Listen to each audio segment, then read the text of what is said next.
You before you left Kenya, you were like so terrified. You're like, you're making me go in this little silver tube all over the like the whole ocean. What if that little tube falls down? I've never seen so many blonde-haired, blue-eyed people. Yeah. I mean, with so much fur. I mean, I can't With just so much explain. fur. Did you just say so much? They never used to eat avocados. They had trees of avocados and they'll ripe and fall down and the dogs would eat them. So they used to say avocados are dog food. Oh. They never used to eat Well, I them. know you. Somebody was telling me in Africa you're gonna die of loneliness in the US.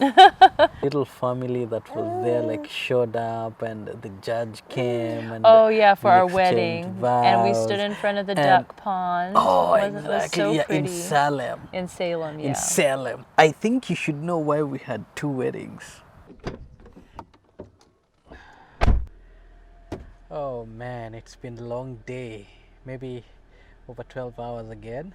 I want to show you the project I've been working on. This, let me reduce the light. This is an 1890 house.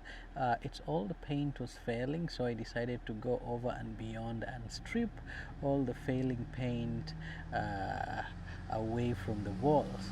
So I can say I am 55% done with the stripping before I start painting.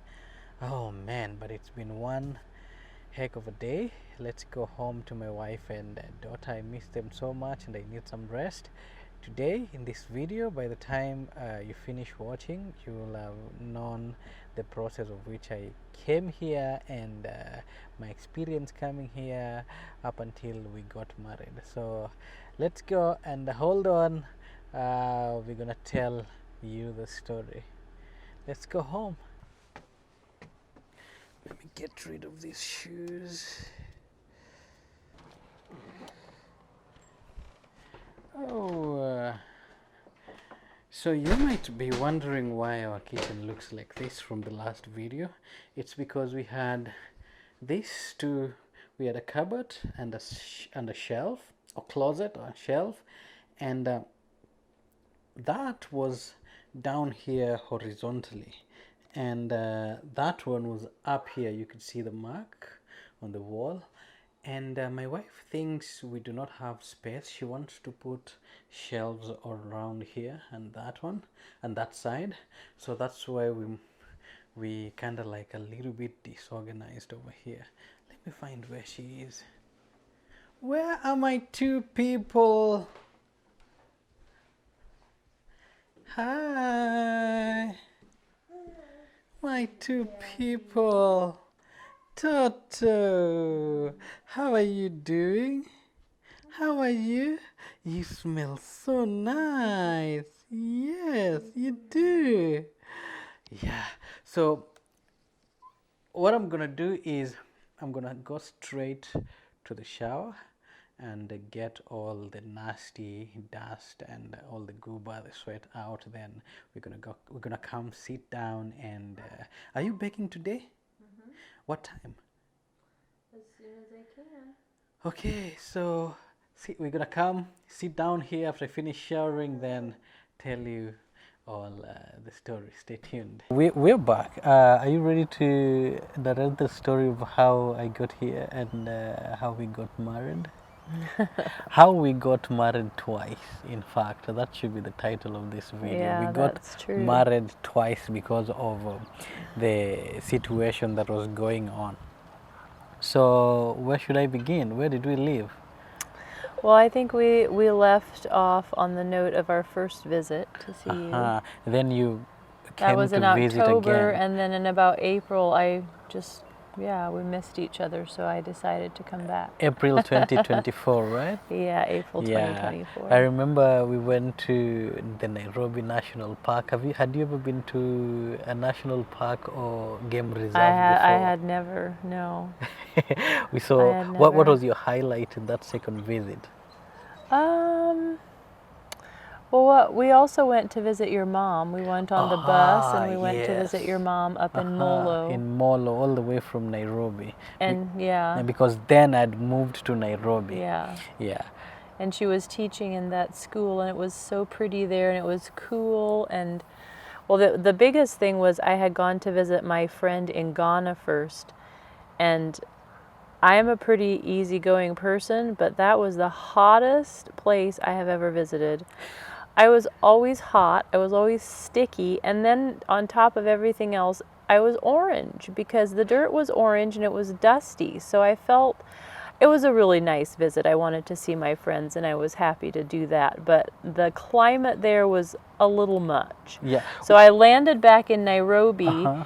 and it was cool and kind of rainy that day, and I just thought, wow, I have like reached paradise or something. It was so much better. So is it is it the time you came from Ghana that you were stopped and they wouldn't let you go because you did not have a yellow fever vaccine? Yeah.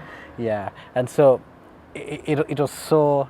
I mean, whatever you told them was genius. I mean, they asked you what tribe your boyfriend is. I know then they actually wanted to talk to you, so I called you and you Yeah. talked to him, and then he was like, okay. I still feel that, of course, they wanted money, they're corrupt.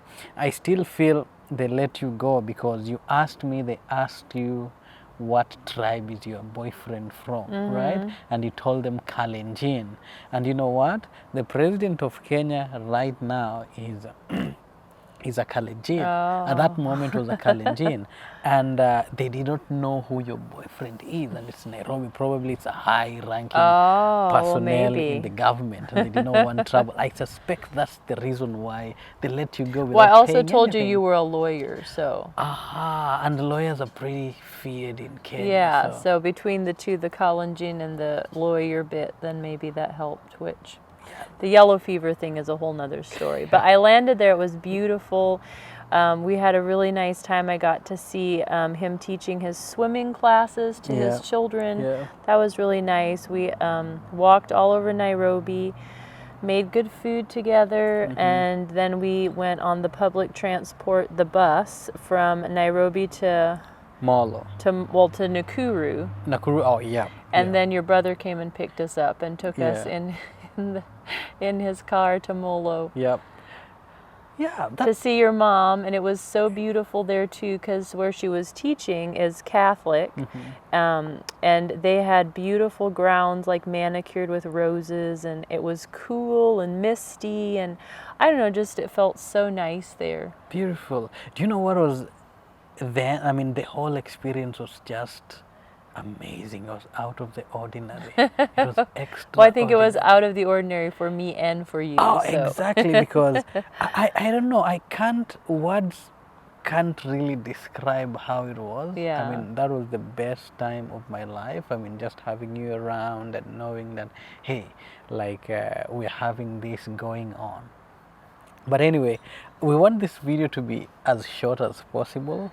So Yes. that, I mean, there's a lot of details and Yeah, a lot there are of a lot of stories detail. to tell. But I feel we should jump straight forward to when I got here, when I was coming here. Well, so the most important thing to me is just that how it felt really like it was supposed to be, because with the pushback and also with us hearing that it would take maybe 4 or 5 years for him to get his paperwork together. The first visit in October, I came home November, started the paperwork, and by the next November, exactly 1 year later, you were here in the U.S. What if the papers wouldn't have worked? What if I wouldn't have gotten the visa? We aren't gonna because go I remember there, the okay? last time you were leaving, you actually cried. Oh, I was man. horrible leaving you. I didn't want to Yeah. leave you. That was terrible. And we had eaten that lovely namachoma Yeah. and Oh, yeah. at the airport. We almost the missed roasted the flight. goat and Yeah. ugali and kachumbari, or whatever you call it, Man. kachumbari. Yeah, and it was raining. Yeah, it was quite the experience. Anyways, all that to say that amazingly, by God's will or something, Yeah. the paperwork has gone so smoothly the whole way. Took exactly 1 Exactly year. 1 year. So then in 1 year, in November, I went to Seattle, Yeah. Washington, Yeah. and I saw you come out of the International Arrivals Gate, and it was Yeah. like the most amazing thing ever. Oh man, I think I should mention like being on that international flight, Lufthansa. Oh, right. And you then, said before you left Kenya, you were like so terrified. You're like, you're making me go in this little silver tube all over the whole ocean. What if that little tube falls down? so this is it. I've never been around so many white people before. Oh, so yeah. now we got Lufthansa to come Yeah. to America. And as we are boarding, it seems everybody who is going to, we are heading, because my stopover in Europe was in Frankfurt. So Oh, yeah. most of the people, I think German. I've never seen so many blonde-haired, blue-eyed people. Yeah. I mean, with so much fur. I mean, I can't With just so much explain. fur. Did you just much say so much fur? Exactly. I mean, oh, hair. It's Okay, hair. whatever. So anyway, it was just amazing. So Lufthansa, by the way, the food was also out of this world, because it was like, do you remember I described You told me, you described it in such funny terms. I don't remember how it was, but I finally could guess kind of what you ate, and it was all so weird for you. I mean, just weird. Anyway, that was in November, right? And I was told, coming to Europe and coming to the US, it's going to be cold, okay? Because it's the winter. So I get to Frankfurt and we are in the airport. I don't know how airports work, okay? So in the airport, it's just room temperature. And I did not know there's something called heating. So in Africa, we do not have ACs and whatever, at least where I come from. So, and I'm like, hey, it's not even hot. It's like Nairobi's temperature. It's not And cold. It's like yeah. Nairobi's temperature. And I did not know the all airport facility is being heated. Oh. So anyway, we get to Seattle. Yes. And I remember, did we get out of the airport together? No, because then I met you there. Then we kept flying to Kansas. Remember, for Felix, when for was my one of my family members' exactly. weddings, Felix and Rachel. Yeah. Anyways, we didn't get out of the airport in Seattle until we got to Kansas, and then you walked out of the Kansas airport and you said, "What is that, man? My heart is gonna freeze." Yeah, no. The first thing was on my ears. Oh, your ears. I was like, wow. I've never in my life like felt that cold air before. Like it just hit my ear and I was like, oh man. The one that I thought my heart was gonna stop was when we were going up the mountain pass when we came back to Oregon to your brother-in-law, okay. and then it was snowing up in the Yeah, mountains. that I was like, really cool. Man, I don't even want to get out. My heart is gonna freeze. Anyway. So anyways, so you came to Seattle, and do you remember the first thing that you ate in Seattle that I bought? I did not, I don't know if I did not know it's called clam chowder, or I know it's clam chowder. I didn't tell you did because not tell me no, that. because you told me that you were never going to eat such little Seafood. worms. Yeah, exactly. I mean, crustaceans, crabs, at least they're now eaten crabs. But that's kind of mean. I like 'em. shouldn't have bought you that. But I thought it would taste like it would be a nice, comforting, warm food for you It was to eat. good because I was so hungry for Yeah. good food. And I also brought you a big fluffy winter coat. Yeah, The black one. that was awesome. That was awesome. So anyway, we get to was it Wichita? Yeah. We get to Wichita. I mean, we prepare everything. And you take me to your mom's place. I meet everybody, and your mom had prepared a really nice place for Yeah. me, with heated with like a heater there. It was really warm. You in made there. it so hot in there, it was obscene. It was so comforting to be warm To be again. so hot, And then yeah, I know. she had put like a basket of nice apples Yeah. right there. I ate all of them. Were they 10 of them? I don't know. Because in Africa you don't come across like apples. Just a basket of Let apples. alone nowadays, I mean, you're starting to see apples because there's a lot of trade in Africa, and I think they're being exported. Being imported from. What from didn't you South say? Africa. Somebody also grafted one that can grow in Africa? Exactly. Somebody called Wambugu, like, I mean, the internet made him blew up. But anyway, apples are a rarity in Africa, the same way avocados are rarity here in the US and in Europe. And you have them in plenty. Plenty. I remember when my mom was growing up, she used to tell us they never used to eat avocados. They had trees of avocados and they'll ripe and fall down and the dogs would eat them. So they used to say avocados are dog food. Oh. They never used to eat Well, I them. know you used to tell me you would have like avocado fights with your siblings. So and here we pay like $2.50 an avocado. oh, yeah, the price. That's a culture shock that I think I Yeah. should be for another video.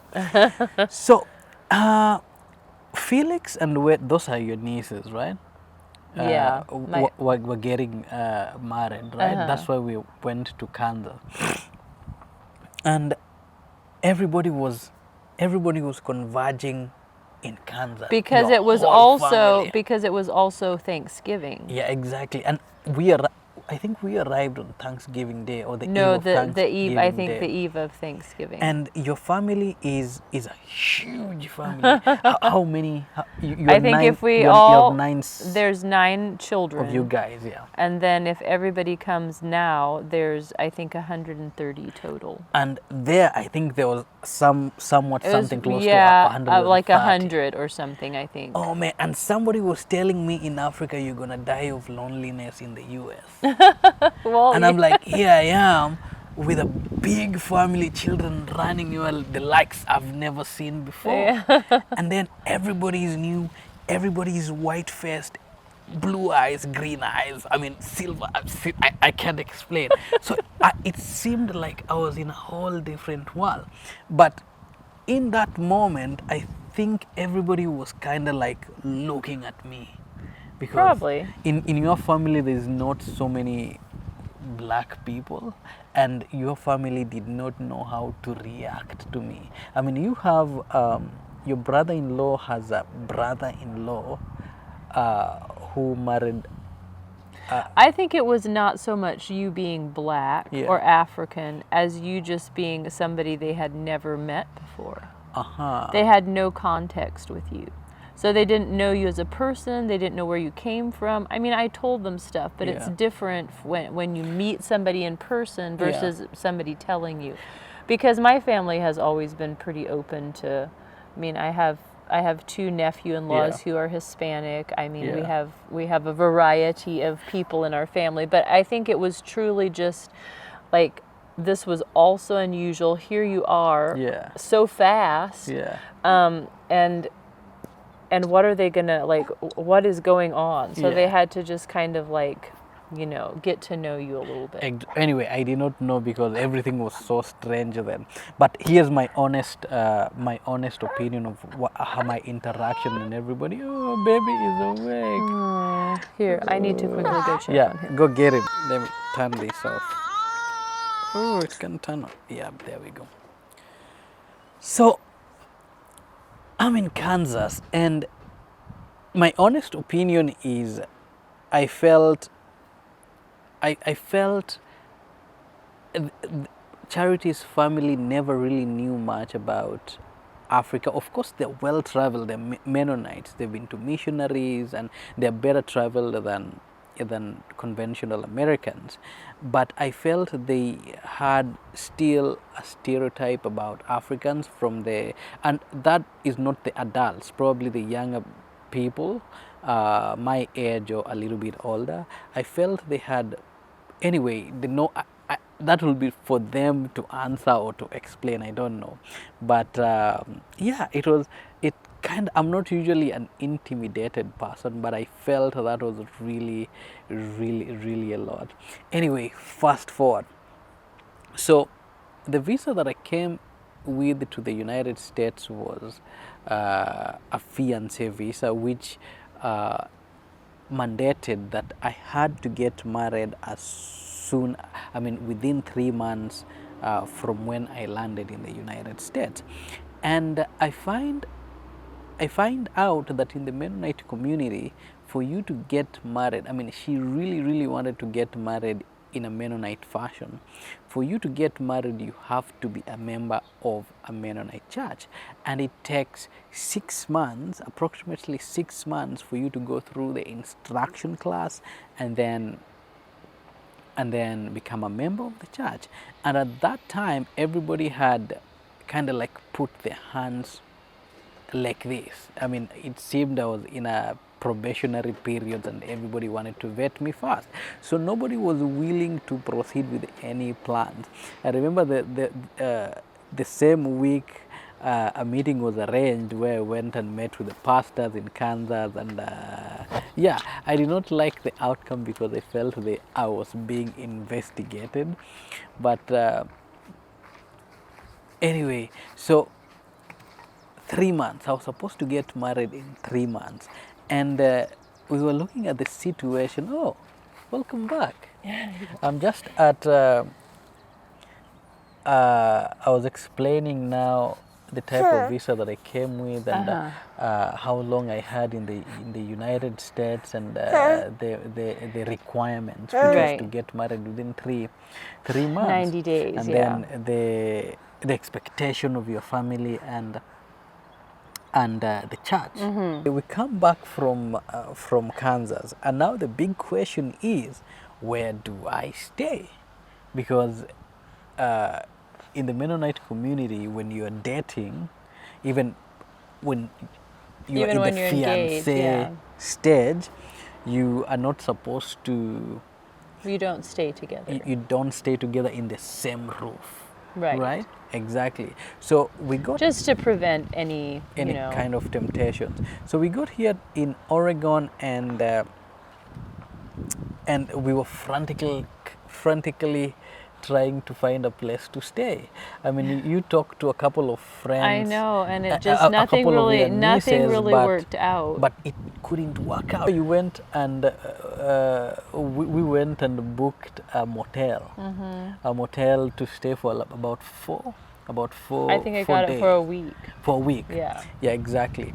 And so I stayed there for the first night, and then the second night. Now it was dawning. The second day it was dawning on us. Now, hey, you know what? We can't do. What should we do?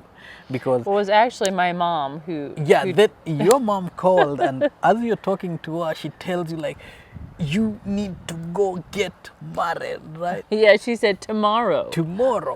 So this is the thing. Your mom had been to Kenya. Her mom had been to Kenya before, and we really kind of like synced. Yeah, in a way, yeah. because she liked the way I talk, she liked the honesty that I Yeah. had, and I actually turned out better than what people had expected. The bar was put too low. Okay, and your mom had been to Africa before, and she had an incident where she lost her bag and she thought somebody had stolen it. Yeah. But then she later found out that she lost the bag and the person was innocent. Yeah. So I felt like she even wrote a book and gave me I that know. book She to went read. back and apologized Yeah. to all the vendors there. So 'cause I the- felt she really needed to give me an opportunity to explain myself and hear my story and Yeah. judge me according to my character. Okay, so I feel like when she was telling you need to go get married right away, she was like giving you a nod of approval. Yeah. Hey, he's okay. I know we he's can okay. work with him. Yeah. Oh, it's on. So anyway, we start the process of procuring a marriage. Now we can't get married in a Mennonite church because the Mennonite church here has refused. I mean, it's kind of like, and you did not want to like give them a hard time deciding. Yeah, I didn't. Yeah, it was just not. So we thought the best thing to do was to do it the way it's legally done. Like Yeah. your mom called it the JP. So, I mean, Yes, the JP. Justice of Peace. And I remember, that was one of the, should I say like, that day was so, should I say I was scared? Should I say, I mean, on top of everything, everything that it was was going kind of an on. emotionally driven day. Yeah, it was full of different emotions. Exactly. And at that time, I was like so mentally stimulated that I was just living in the motions, and I'm like, everything was so new. Well, I mean, it was 2 weeks after you came to a completely new country. a whole fleet of new people, the weird food, exactly. like everything. Wait, we've forgotten the part where I did not go back to sleep in that motel for the second night, and we had to abandon it. I only slept there once. Where did you sleep that Because night? remember, like that night when I was here, you were. Where did I sleep? I slept at Sarah's. You did. You slept Because at Sarah's, now and then you went over to my sister Regina's for the week in between. Exactly. I don't know what changed, because all of a sudden she allowed me to stay at her place. So I slept at a place for, I think, was it 2 nights? Was it? I don't know. Or maybe a night, but I think it was a night. But in between that period, her mom, your sister now, her sister called and said there's something I could help in at their place, right? So we packed, and it was on a Sunday. So we packed up everything, left all the way to Central Oregon, to your sister's place. Man, like I remember. Your little family that was there like showed up, and the judge came, and for our wedding, and we stood in front of the duck pond. Exactly. It was so pretty. In Salem. In Salem.